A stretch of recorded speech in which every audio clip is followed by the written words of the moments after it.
Day ഞാൻ വന്നിട്ട് 2 ദിവസമായി. 2 ഓമാരും എന്നെ കാണുമ്പോൾ 2 റൂമിനകത്ത് കയറിപ്പോവും.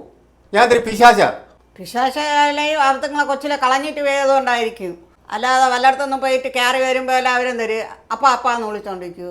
ഞാൻ കഷ്ടപ്പെട്ട അവത്തങ്ങളെ വളർത്തി, അവിടെ ഇവിടെയും പോയി പാത്രം കഴിവ് എല്ലാം നോക്കി അവരെ വളർത്തി. അവർ വലുതായി, അവരിപ്പം നല്ല ജോലിയൊക്കെ ചെയ്ത് അവർ ജീവിക്കണ്, എന്നെ നോക്കണ്. ഇപ്പം എന്ത് അപ്പോഴും കയറി വന്നിരിക്കണ് താടിയും മുടിയും വളർത്തിയേക്കാം. ഇവിടെ ആരെ കാണിക്കാം സഹതാപത്തിന്? സഹതാപമൊന്നും അല്ല, എനിക്ക് അവകാശമുണ്ട്. വീട് എൻ്റെ വീടാണത്, എൻ്റെ പേരിലാണ് ഈ വീടുള്ളത്. അത് ഇവിടെ ആരെങ്കിലും പറഞ്ഞാ? ആരും പറഞ്ഞില്ലല്ലോ. അതുകൊണ്ടാണ് മക്കളെ അടിച്ചിറക്കി വിടാത്ത ഇട്ടേക്കണത്. അല്ലെങ്കിൽ എപ്പോഴും അവർ ഓട്ടിച്ചു വിട്ടനെ.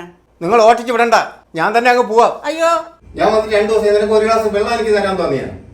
വെള്ളം കുടിച്ചിട്ടല്ലേ വന്ന വല്ലവരെ വീട്ടിൽ നിന്നൊക്കെ. എന്റെ ആവശ്യമില്ല വെള്ളം തരേണ്ട. വെള്ളം വേണമെന്നുള്ളവർ വെളിയിൽ പോയി കുടിക്കും. അത്രയ്ക്ക് ദുഷ്ടനാണ് ഞാൻ. ദുഷ്ടന്മാരാണ് കൊച്ചിലെ കുട്ടികളെ ഇട്ടിട്ട് പോണവര്. നല്ലവരാ. ഇത് എന്റെ വീടാണത്, മനസ്സിലായോ? വീടാണെങ്കിൽ കിടന്നുറങ്ങണം, മറ്റുള്ളവരെ ശല്യം ചെയ്യാൻ പറഞ്ഞ എന്തിന്? അതാണ് മക്കളെ അടിച്ചിറക്കി വിടാത്തത്. അല്ലെങ്കിൽ എന്നെ അടിച്ചിറക്കി വിടുവായിരുന്നു. അവര് വീടല്ലാത്തോണ്ടല്ലേ ഇട്ടേക്കണത്. നിങ്ങൾക്ക് അത്രയും അഹങ്കാരം തിമിരികളും ഒക്കെ ആയല്ലേ? അത് ആക്കിയതാണ്.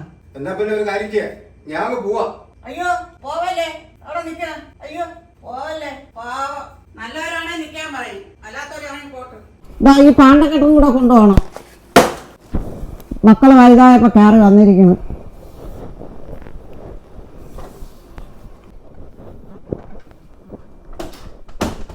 സമ്പത്തും ആരോഗ്യവും ഉണ്ടായിരുന്ന കാലത്ത് ജീവനെ പോലെ സ്നേഹിച്ച ഭാര്യയും പൊന്നുപോലത്തെ 2 മക്കളെയും ഉപേക്ഷിച്ച് ഒരുത്തി വന്ന് മൂലയും മൂലവും ആട്ടി കാണിച്ചപ്പോൾ അവളുടെ പുറകെ പോയി.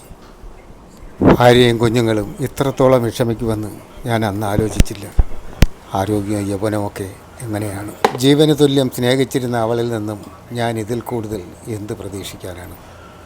അവൾ എന്നെ സ്വീകരിക്കില്ല എന്നറിയാമായിരുന്നു.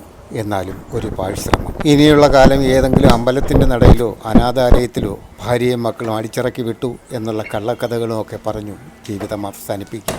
കർമ്മഫലം അനുഭവിക്കുക തന്നെ.